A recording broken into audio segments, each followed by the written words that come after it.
Welcome to episode 3 of Run the Brand, the podcast where endurance meets entrepreneurship. In each episode, we share powerful stories and practical tips from athletes, founders, and creators that push their limits in sports, business, and life. So let's lace up, tune in, and let's run with it. Today, we are joined once again by my co-founder from Mauja Media, Tim Jambula. So, Tim, what are we going to talk about? Today, we will actually be talking about our story and the goals we have for this year, meaning the goals we have with this podcast, the goals we have with Mauja, and why we actually came up with the whole thing, the whole concept behind it. We're going to give you a sneak peek. Let's run it. Sweet. I'm super excited about today because I feel like this is the first episode where actually listeners can really kind of get to know us on a deeper level. Personal, Yeah, because the first 2 episodes were more about the production breakdowns and specific projects, which we definitely want to keep doing if you guys obviously enjoying it. Would be nice to get some feedback from that. But obviously today we want to also maybe just take you behind the scenes why we're doing what we're doing and what the goal of this whole podcast, but also the media company, the media agency that is behind the podcast is. And yeah, what we've learned so far. I'm actually not sure if we should share all this, but we're gonna do it regardless because we hope to inspire you. We hope to inspire somebody out there. We hope to inspire more people to do whatever they want to do, may it be their dream, may it be a goal of theirs or whatsoever. Because movement is all. We're gonna keep it moving, as Aaron said, huh? If people listen to the first podcast, they will definitely understand that if one. people have watched the documentary, they would know. That's a good test. That's a good test. But I think that's a good intersection to maybe actually dive right into it. Yeah. Maybe let's start the goals and the reason behind the podcast first. And then we're going to go for why or what is Mauja Media. And I would say you actually kind of touch on a point that's very nice because Run the Brand, like our slogan is where endurance meets entrepreneurship. And I feel like there's a lot of intersections between entrepreneurship and not just endurance, but also in general sports. I mean, we both have like a very sportive background, and I think we're definitely going to touch on that later on. But especially in this kind of niche and space, we felt like there is not really a community yet, or it's often very exclusive and not inclusive. And yes, there's people that do share insights and tips and practical lessons and also their mistakes. Obviously, there's a huge thing like that. But I feel this journey of being, let's say, a CEO, a founder, and maybe a high achiever in athletics or business can often be a very, very lonely journey. And I feel like what we want to achieve, hopefully, with this podcast is to, like you very rightfully said, inspire people, share our mistakes, our lessons. I mean, by no means we are there where we want to be. So we kind of giving our feedback, mistakes, learnings while we're on the way, and hopefully create a space where people with a similar mindset, let's say high achievers, athletes, founders, or be it all together, can meet, share, and exchange, and just find this community while still pursuing this very isolating journey of becoming their best version. Yeah, it's a rough thing. I mean, just to share, to drop something here. There's this concept I basically grew up with. I got from my coaches, my dad back then, that things always need to be holistically, right? You can train your body and be very good in high performing and achieving in it. You can do so spiritually as well, and then like mentally. So there's spirit, mental, and your body. But only united, you can actually get the best out of everything. And I didn't know you're a Man United fan, dude. Oh my God. I forbid. Barcelona sorry for that. Barcelona, I'm just repeating for everybody, Barcelona it is. Now we lost like 100% of the listeners. Don't worry. We're going to win the triple and then get everything back. As long as Bayern Munich is not listening, so it's fine. No, but I think people, as you said, it is usually a very lonely journey as well, because you gotta be, I don't want to say you gotta be lonely to train and everything, But I think in a community, things just it makes more sense. It's more fun. It's more vital. There's more fun in it. There are other people joining as well. So that's basically another thing and another aspect. This holistic approach that we are trying to basically embed into this concept. Yeah. No, definitely. I mean, that's the beautiful thing about, I mean, especially social media, all the platforms that you have nowadays. Mm. It's just so much easier to connect to people. But personally, from my experience, it is very difficult. I mean, personally, I'm training for like a half Ironman at the moment, while obviously being the co-founder of Mauja and having the daily task of running a small agency. I mean, sometimes I'm just overwhelmed and feel like I'm actually procrastinating, even though I don't, because Mm. there's just too many different tasks that you have to handle all at once, which is such a common thing in the beginning of running or building a business. Mm. And then obviously, while I still want to do my sports and have those high goals of finishing an Ironman 70.3, let's say, in hopefully less than 4.5 hours, and Mm. these kind of crazy things where I'm like literally training twice a day for it. It Insane. social life often is not there, and that's the problem. I mean, it's hard to find people that first of all want to spend time with you, Mm. because it is obviously how you say, the other people that have to actually go and take some huge sacrifices if they want Yeah. to be friends with you, Yeah. because you're 100%. just not there all the time. You're busy, and finding those people that want to support you and got your back, Mm. it's not easy. That's, I feel like, coming back to the point why we're trying to create this community for people. Yeah, yeah, and yeah, man, it's. I don't want to say that our life is rough or anything. I just think that the journey itself, the journey everybody is in, no matter what your goal is, no matter where you live or whatever. I think every human being's journey is rough to their own accord and definition. But at the same time, I think according to society, we might not be good friends either. To isolate yourself and train twice a day and work the whole time. That is, I think, what I want to say is that it all comes down to perspective, right? But at the same time, you need community. There's this a Western proverb everybody basically knows. And it says that you need a child to, no, you need a Village to raise a yeah, child. thank you. Yeah. Hallelujah. You need a village to raise a child.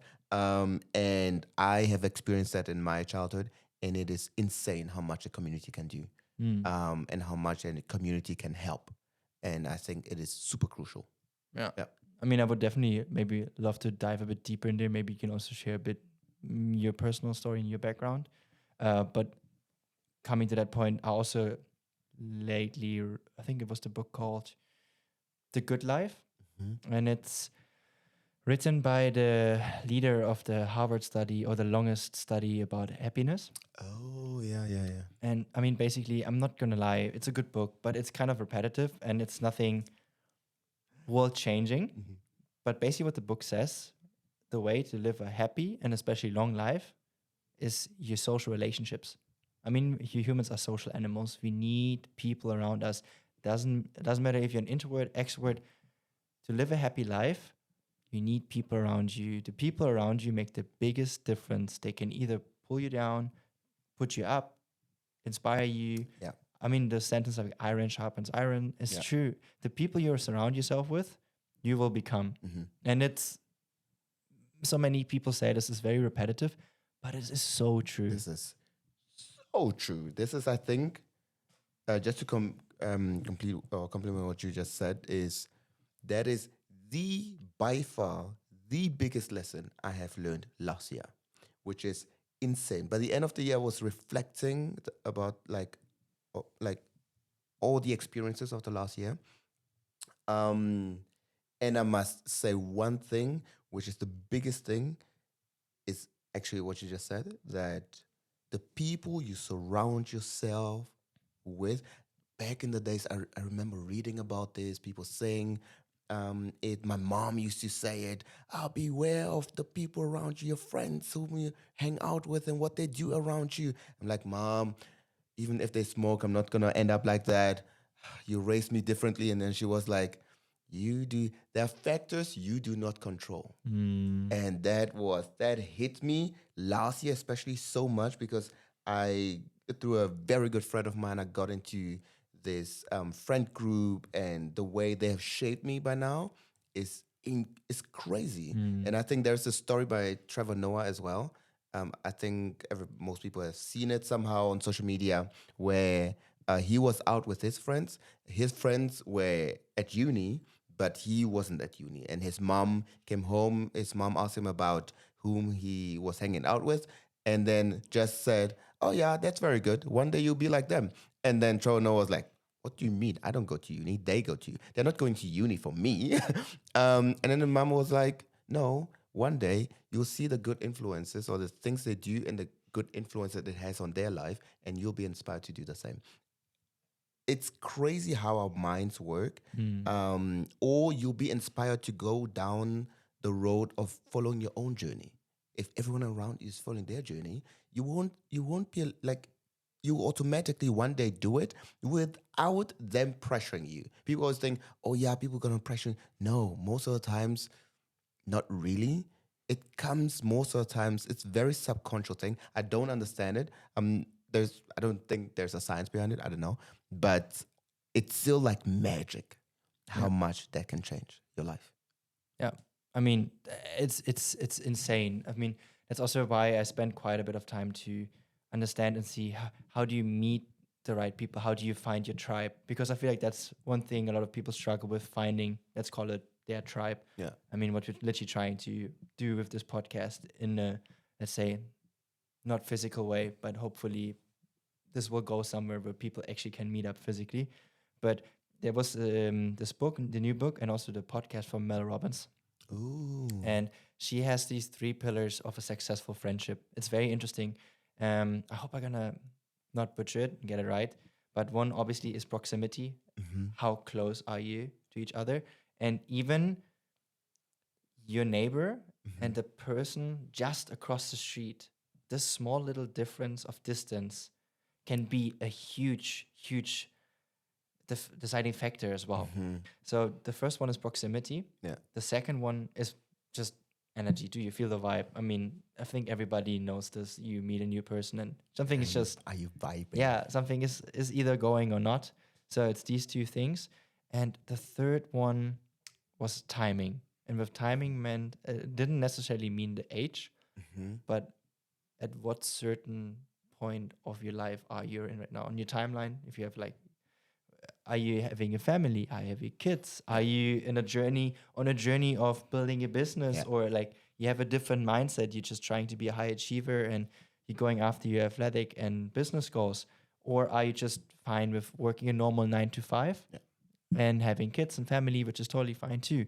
But that's what's meant with timing. Mm-hmm. And if these 3 things align, you can have a very, very good relationship with people. And that's how you build friendship. But I think she also said something about that you need to spend, it was not 10,000 hours, it's not that typical number, but there is a substantial amount of time that you need to put in to really foster and really build a strong relationship. That's why so many people struggle after they leave school or uni, because to get the same amount of time that you spend with a person in school or uni with your best friends back then, to do this the same thing in young adulthood or in adulthood in general, that takes years, because you don't see them every day as long as you did see your school friends. It's and to add on top of that, there's another thing I would add. It is that the people you go to school with, they have kind of witnessed you not growing up, but they've witnessed part of your story that friends that come later, you need to tell them about your past, right? Mm. So I think there's a big difference in that. Whenever I meet friends I known from back at school, we haven't been in touch really because I've been around, they've been around. But once we connect, there's certain things that they just don't change. And they're like, Tim, are you doing this and this again? I'm like, oh, they got me. You know what I mean? So I think it comes, that's another aspect, but I love these 3 pillars. I love them. That's actually so true. It sounds so simple, but it actually is not. I think you need to put a lot of work into it. It's an investment. Time is the currency you basically invest into relationship to make it work. And I think well said for sure. Yeah. Yeah. I mean, also, I think when you said, just to add to this, then I think we can also wrap it up to not go too deep into this rabbit hole. But Yeah. when it comes to investing time and energy into friendships, I feel like that's one thing people really underestimate. And I feel like love to see life in phases. Hmm. I mean, you could call me, let's say, maybe lazy, that I'm not actively going out there to every event, trying to meet new people and getting to know this person and hopefully meeting someone. Or maybe it's just a phase where I'm like, okay, I'm so focused on my business. Hmm. I'm so focused on my athletic goals. I'm just, I know it's just a phase. It's nothing sustainable. And I think that's really important to be aware. Okay, this is just a life phase. Yeah. This is just a new chapter of my life. We're going to focus on this and do that and sacrifice other things. I think like having this ability to sacrifice certain aspects of your life to be able to focus on other things in your life is really important, but to always be remembering, okay, you can't go 24/7 for months and years like that. Yeah. It's just a phase, and then you need to maybe focus on the other things again, like relationships with your partner or Yeah. friends. So that's also, I think, really important. And I mean, it's quite funny when you think about it, how much effort and time you usually need to spend to get to know someone new. So I sometimes how we met, for example, is one of the Yeah. rarities. It doesn't happen usually Yeah. like that. That is a funny story actually. That is a hilarious story. Do you want to tell it? Whew. Okay, I can start definitely because there is a bit of a background story to it. Yeah. So my girlfriend is from South Africa, and I think mentioned that before. That means we spending a lot of time down there, and I think one winter when we were actually visiting Cape Town, we always wanted to do a freediving course. Hmm. We were super inspired. I was never interested in scuba diving necessarily, but freediving was always something very unique and special to me because you just in the water with all the sea and marine life without having any armor protection. You're just down there with them, like Yeah. breathing It's down there it's a with them. You're just there. surreal experience. And just to make a long story short, is our freediving instructor back then was named Ross. Super cool dude, was roughly the same age as I was back then. Really cool. Had like we met him for like a weekend. Didn't think much of it. Awesome dude. Thought, okay, cool. We might see him in Cape Town sometime, but you never know. So didn't think much of it. Few months forward, we're back in Germany and we invited for dinner or wine and cheese or something Yeah, like it that. was wine and cheese. Wine and cheese. And I don't even eat cheese. Yeah, true. Yeah, this guy is weird. Don't. Who Ah, eats cheese? this guy Anyway, doesn't eat cheese. He has a cheese not, phobia. not today. Not today. So we were like my girlfriend and I were invited to a couple friends of ours for cheese and wine, and we just knew okay, there's other friends coming as well. I think that's the background. So I'll make it short as well. I after uni, no, sorry, it was after high school back then. I was a bit lost and had too many interests and decided to go to again. It comes from the friend I mentioned earlier. A very good friend of mine I went to school with. He did Quest Africa. It's this gap year basically. And the first time I watched the video, I was like, oh, I need to do this. I just felt it. I knew I had to go. And I wanted to reconnect to the continent again because I was born in Togo. I was born in West Africa and basically halfly raised there. And then before I came to Germany for the second part. So I decided to do it, went down there, met lots of and bunch of dudes, especially lots of South Africans.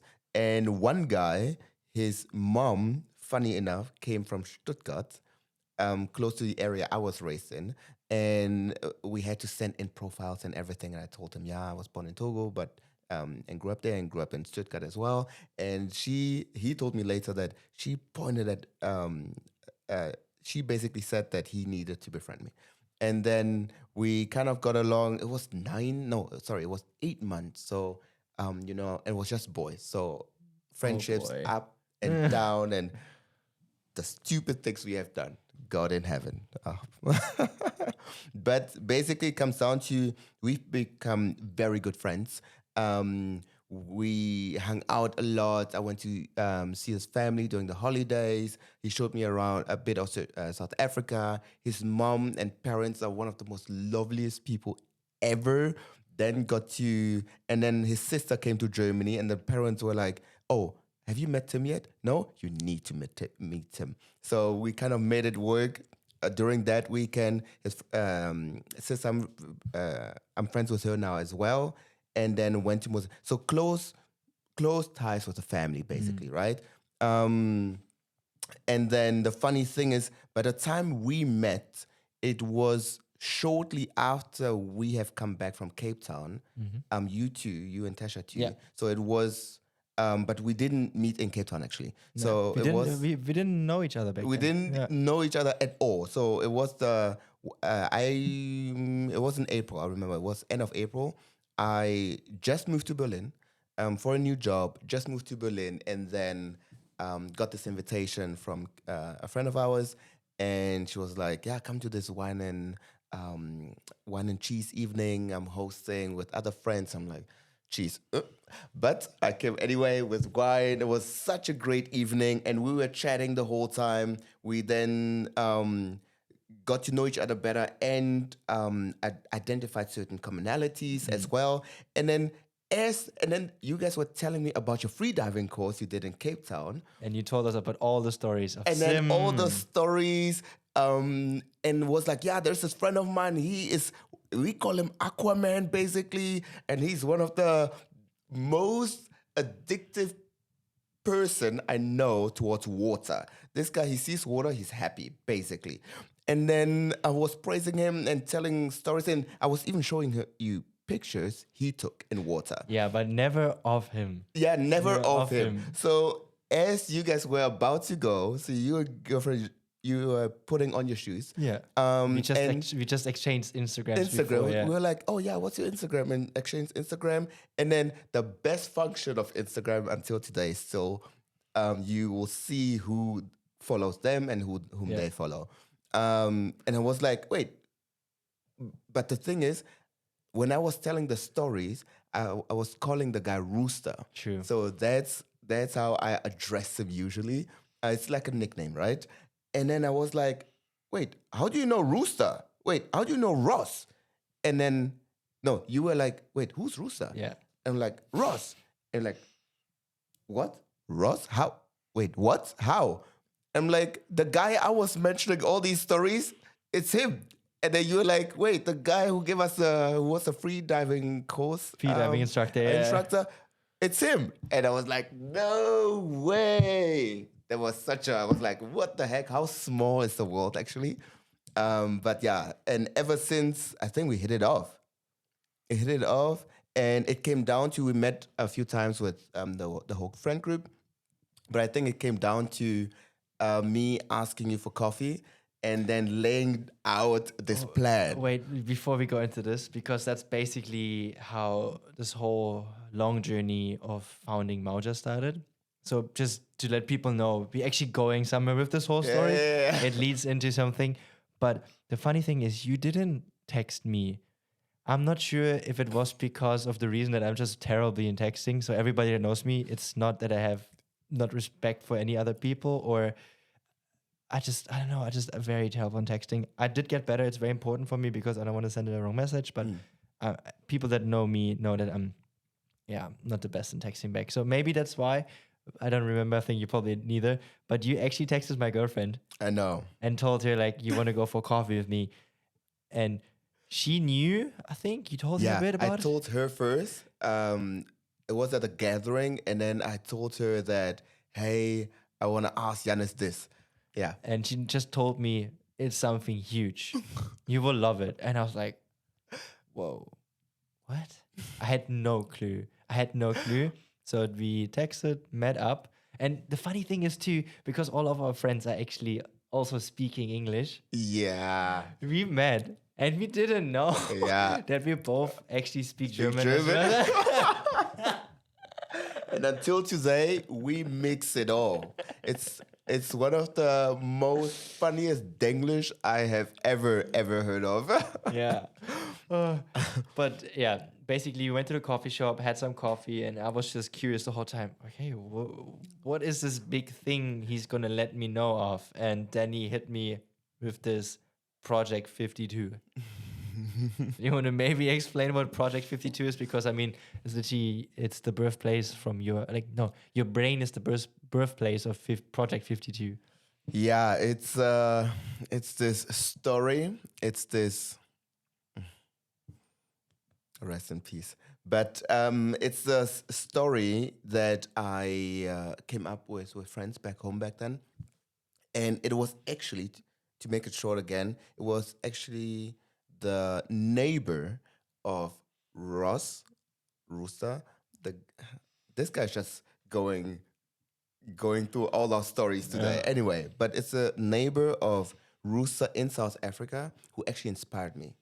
He was the inspiration because we were having on Fridays they have like drinks with all the neighbors, which I think is such a cool concept. Coming back to relationships and social life. Yeah, such a cool concept. So he is a Brit, got drunk one day, to make it short, got drunk one day, came out with the horrendous idea to buy a Landy, like a Land Rover, and drive from London to Cape Town.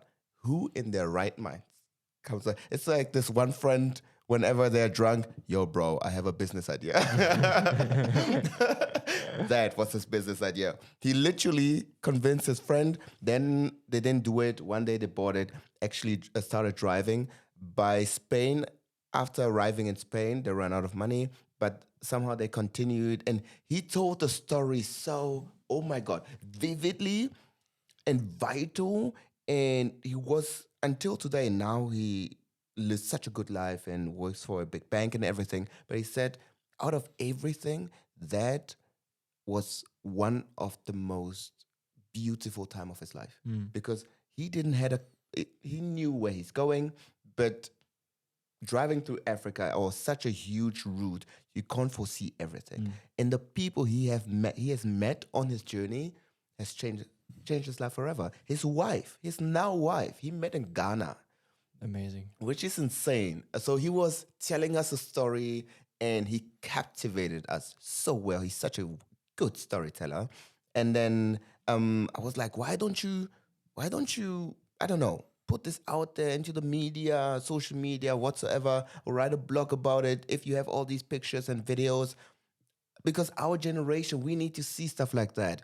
Our kids one day, sadly, might not be able to do that route. Even for us, it's super dangerous to do. It's not like old times. Yeah. And then I was like, put it out there for us to see, for us to experience. It's a piece of heritage to future generations. You can't just basic basically die with it. But then he was like, oh yeah, I'll think about it. And then I went home. It did not let me go. In the plane, I met another lady who did something similar. She didn't plan like a whole huge route, but did like snippets of it. West Africa first and then South Africa and stuff like that. And it was like, yo, people were living. What are we doing? And then was like, hey, and especially because I grew up on both continents and got to discover both the beauties of these continents and the cultures of them, which are so amazing. I thought, why not bring a crew together? I know for someone else, a Greek guy living in New York moved to Germany who told me, yeah, he's gonna sell his cafe now and travel with his friends because he got a grant from Land Rover. So over the years, I got like snippets of information that actually inspired and got me, how should I put it, the base to actually act it out. So by the time we met with other people, we have researched in depth about every single country, what we have to look out for, what we have to plan for visa, who the German ambassador is in that country for all 52 countries. So the whole journey comes down to 5 people, get the grant from Land Rover, um, select a crew or bring together a crew of social media expert, someone who's very good with camera and super creative person, then someone who actually has a clue about all this, then someone who speaks most languages, and then someone who knows is very good with the hands and fidget and can repair the car and stuff like that. And all of us, we needed to be people. Basically, we need to know people well, or get like be able to make friends anywhere. And there are certain characteristics, but the project comes down to, with cameras and a car, drive from let's say Egypt through all of Africa, basically every single country of Africa, until Cape Town, and film it all in 52 weeks. Meaning, basically, I know Africa has more countries, it has 56 countries, but countries like smaller countries like Lesotho, we don't need a whole week to be there. So that could be split up, half a week Lesotho, and then another small country, half a week. So that was kind of the plan, to then bring everything down to 56 weeks.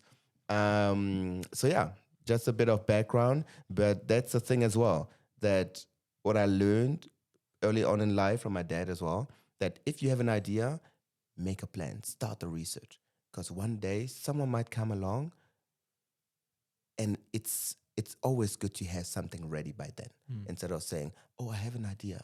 So yeah. I remember when you presented me this whole project, Yeah.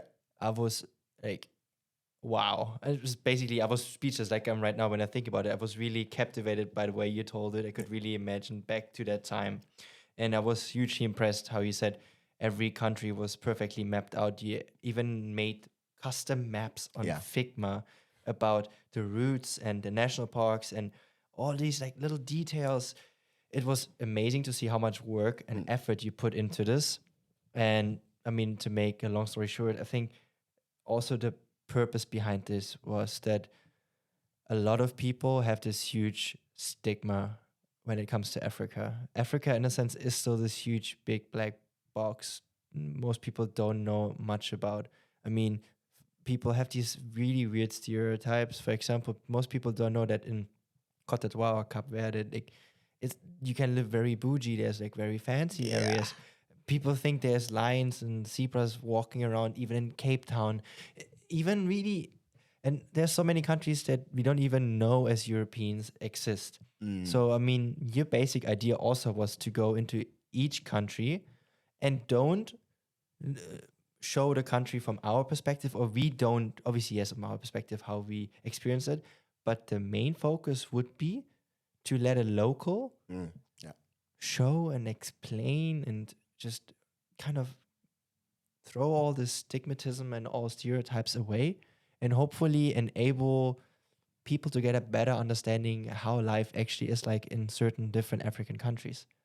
And when you told me that, I found that very inspiring. And I really loved the idea because I always was hugely inspired to use my skills to make the world a better place. I mean, it sounds stupid, but it comes back to this ikigai. I love this Japanese concept of what are you good at? What are you passionate about? What could you get paid for? And what does the world need? By I the love this way, concept. sorry, if you haven't done it, sorry, do it. Do it. Do it. It helps. It's not the solution to all, but it helps. Yeah. No, it's perfect. I love this, and it kind of spoke to me in a sense in that way. I do have. You don't even have to have one ikigai. Honestly, that is one of my ikigais. And How? it can evolve Yeah. as well. And just to kind of make it as short as possible, this whole planning continued for months. I think we met up literally every week at least once, planning this, going further into detail, thinking about, okay, which grants and sponsorships we need to reach out to, and what is the next step? Which person do we need? And after a few weeks, we decided, okay, we need to do an MVP. We need to do like a trial run just to see how it works out. So we know for the big project how it's looking. And we did settle on the country of Botswana. I think we had Namibia as well, Zimbabwe as well. Namibia was just been done too many times. And Zimbabwe was just a bit too big for just 2 weeks because we only wanted to spend 2 weeks on it. Not too much money, obviously, and we're trying to get grants or sponsorships and obviously the right crew. So we literally spent almost, I would say, a whole year planning time, this. I think we touched on it also in another podcast. And just, yeah, we spent so much. I mean, especially you, even before I came into this project, the work and amount of effort you put into this already was insane. Yeah, it's but that's the beauty of it, right? Because in the beginning it was just about a vision. It was just about, like, when we joined forces, it was just about the vision, and then we gradually actually always thought, because the state of mind I was in back then was just a vision as well, but I didn't think of the economical part. So when you joined, we started thinking towards, okay, we need to make money. We need to live off something.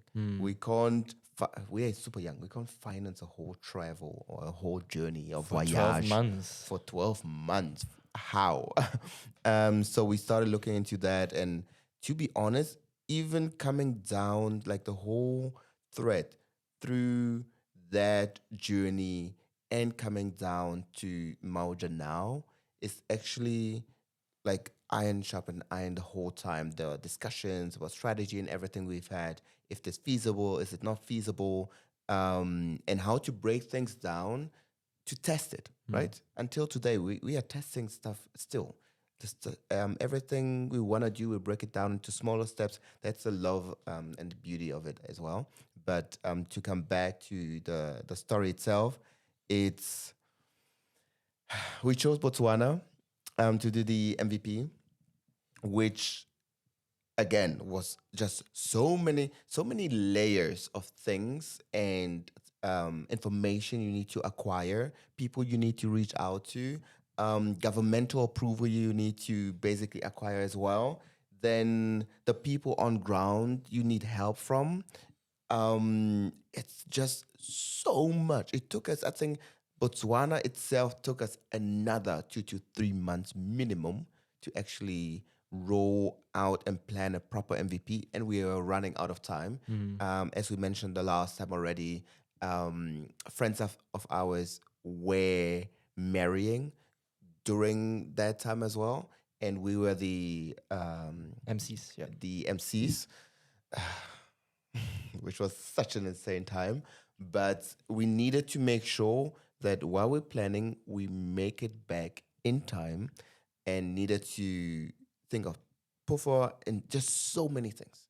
But yeah, in the end, as you probably heard from the other podcasts already, it did not materialize as we wanted to, and thus pivoted again. But that's the beauty of being agile as a young company. Yeah. Yeah. And I feel like that's literally how everything started. Yeah. That's how we're almost 2 years later now, having a media agency that is trying to help brands actually that have a good purpose, that want to tell stories that are important for the world, that have a vision. That's why we also really love to help brands to tell stories that need to be told or should be told, that maybe inspire action, that help people to maybe see the world in a different way. Yeah, this is just crazy. I could also say that's one thing I would love to give everyone along on their journey is you don't know what you're gonna or where you're gonna be when you start something. Just start that one thing that you're thinking about doing now. Just start it. You might not end up where you were expecting to be in 1 year, but that's the beautiful thing because we just thought, okay, we want to do this project 52, and now a few years later, we're running a media agency together and working with some amazing brands. We were able to travel to some really amazing places like South Africa, Seychelles, Lesotho, tell some beautiful stories, work with some really cool brands that have really cool services or products. I mean, we didn't plan that. We didn't expect that when we started our journey together for the project 52. Mm. So just start. And yes, you should have a goal, you should have a vision where you want to be, but the way how to get there, you shouldn't be too fixed on. Yeah. As long as you move one step forward every time, you just always adjust, learn, repeat. Adjust, learn, repeat. And don't fall in love with the one idea, because most of the times it will not end up being the one idea. It might change a bit or might be adjusted a bit.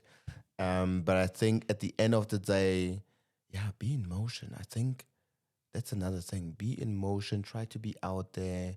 It might not scale as fast or boom as fast whatsoever, but I think to be in motion, and it's actually, to be honest, something I learned in sports, Mm. and something my mom told me back then.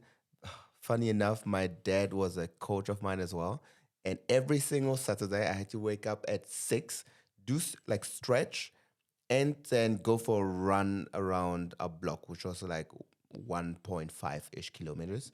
But I had to run it so fast that when I came home, the one thing they were always checking, because they were just waking up, was if I'm sweating.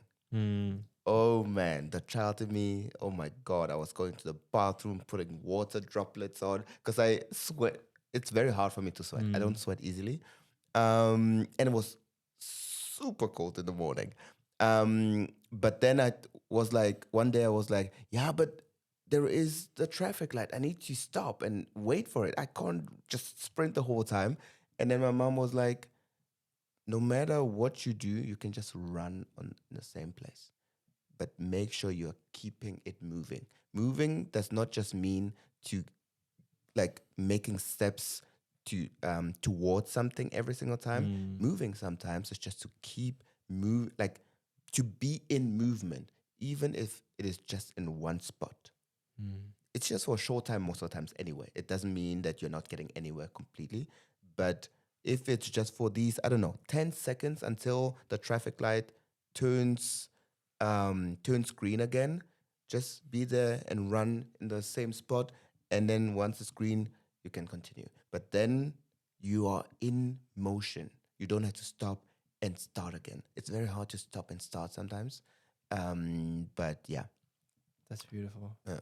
Honestly, because it's basically what you're saying when you, for example, translate it to business. Mm.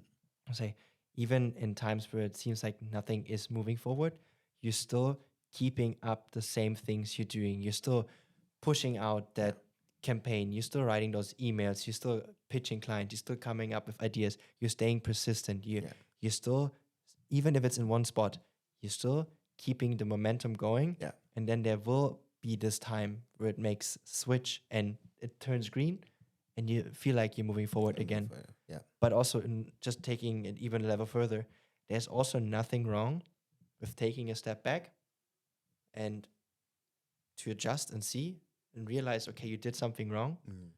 make it better, and then move 2 steps forward. I think Yeah. it's also just adding another layer to it.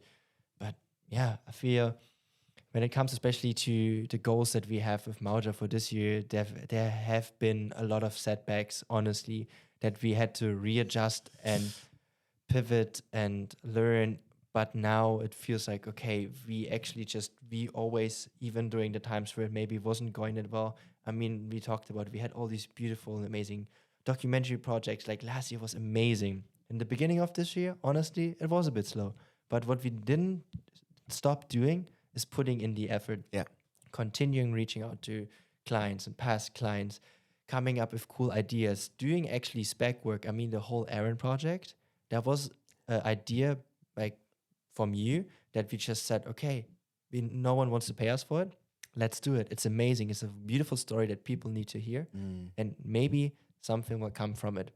And now, after a few months of just really putting in the work without seeing any results, you can finally see again, okay, we're moving forward again. There's some traction. Yeah. Yeah. Yeah. Yeah. 100%. I think I like the second part you've added, that sometimes you need to go back as well. It's This is another nugget I've learned, to be honest, from mentors and everything. It is that no one actually knows what they're doing. To be honest, hands down, I don't know what I'm doing. Hands down. No one really knows what they're doing. No one has a plan for everything coming up because we don't know what's coming. We don't know when the breakthrough is coming whatsoever. You plan as you go. And I think that's the beauty of just starting as well, being in motion as well. And if you get stuck, it doesn't go forward anymore, or the project, as we said, we pivoted very often. Um, you need to learn to put your ego aside as well, and maybe it means to take two steps back. It means to completely think if you might have to pivot, take another route, adjust your idea a bit. But I think it all comes down to the one thing, and I think it helps a lot of people because it always looks like people know what they're doing. No, it's not. I personally don't know what I'm doing. I know a lot of people that are in higher positions. Even they tell me every single time, Tim, we don't know what we're doing. We Something comes up, we solve it. Um, they're not in government, by the way. I think people in government act differently or have to act differently. But in companies and a lot of course, they have the knowledge, the expertise about their industries. But it's we all are learning what we are doing. You know what I mean? We came to the world, we didn't know how to walk. We're It's stand up, fall down again. It's Life never changed, to be honest. Yeah. Life No, never changed. it's like you said, keeping it moving. Yeah. I mean, just always staying persistent, staying consistent in life, sports, when life gets tough, when things get hard, and you're not that motivated maybe to do certain things that you should be doing or that you were doing the whole time. If you're still able to do all those tasks and execute them well while things are tough Mm. and you keep on going, things will get better. But there's also this really big trap of just not maybe taking a step back, seeing it as a holistic view, and actually being brutally honest to yourself. Okay, we're doing this wrong.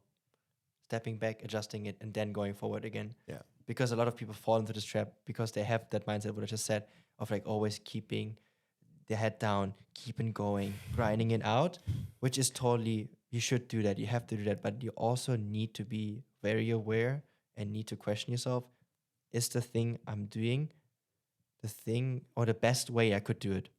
It's very hard, and you will often not realize it or realize it too late. It's just part of it. Mm. But keeping that in mind is very important, just to question yourself sometimes. Okay, it's good to work hard, but you also need to work smart. I mean, it Yes. sounds stupid, but it's Yes. so true. No, it's true. It's 100% true. Yeah, 100 million% true. Um, yeah, all the strategy adjustments we have had for Mauja this year and everything. Mm. It's not about, oh yeah, it's not working. Let's put more effort into it and force. That's another thing I got to learn from my dad. He usually says that there's so many strategies in the world. Just it's not verbatim; it's adjusted, but there are so many strategies and so many things you can do, and so many people saying so many things as well. That the world is not lacking variety. Um, it comes down to us humans having the discernment to know what is right to use and on like at which time. And I think that's where wisdom comes in. And to be honest, there's so many times I've done stupid stuff. I'm like, what the heck, Tim? But it's a learning as Mm. well. I think at the end of the day, it's about um, learning as you go. It's about sometimes taking the two steps back. Sometimes you might have to push. Sometimes you might have to use this. It's like a plumber, right? They have a a box full of tools. If they go to someone's house, they don't plan before they go how which tools they're gonna use and what they're gonna fix. They Although they might know, I don't know, it's a bathroom, whatsoever, but they come in, look at it first, analyze it, then choose the tools, and that's how the framework of life works. You will never know until you get there, and then you analyze, and then you need to discern which tool to use. Is it maybe better to pivot? Is it better to push? Is it no one will give you, we can't give you the be like this. It doesn't work like that. We are trying this as we go as well. But that's one learning I have learned so far for sure. What are other learnings you have learned? I feel like that I just actually want to add to that because it's very simple and it sounds so stupid, but the uncertainty of life is the thing that makes it interesting. Honestly, if you would know what's going to happen, when you're going to die, when are you going to get married, or are you going to get married? Are you going to have kids? Is your business going to succeed? Are you achieving this athletic goal that you set for yourself? If you would know all those things, how boring would life be? It sounds so philosophical and woo woo, but and it's also really hard to obviously sometimes tell yourself that because you obviously sometimes, yeah, I don't care. I want to have a successful business. I want to do this. I want to be able to support my family. I want to. Like, I don't care about this. Shut up. It's just like I don't care about this. It sounds good. Yes, great, but it is true. It is true. It is. Someone once said, "Adventurous happens to adventurous," and I think if adventurers knew what the adventure basically entails, they would be like, "Nah, boring. I want another adventure I don't know about." I think the frustration, the celebration, the coming down, all of it is part of it. It makes you. It can break you and make you, but at the end of the day, it makes you unique. Your story, the people you have met. I think that's another thing. I think no adventure alone is ever a full adventure. I think the adventure and the people you meet kind of make it as well. Or let's say they can amplify. Amplify. Yeah. it. Thank you.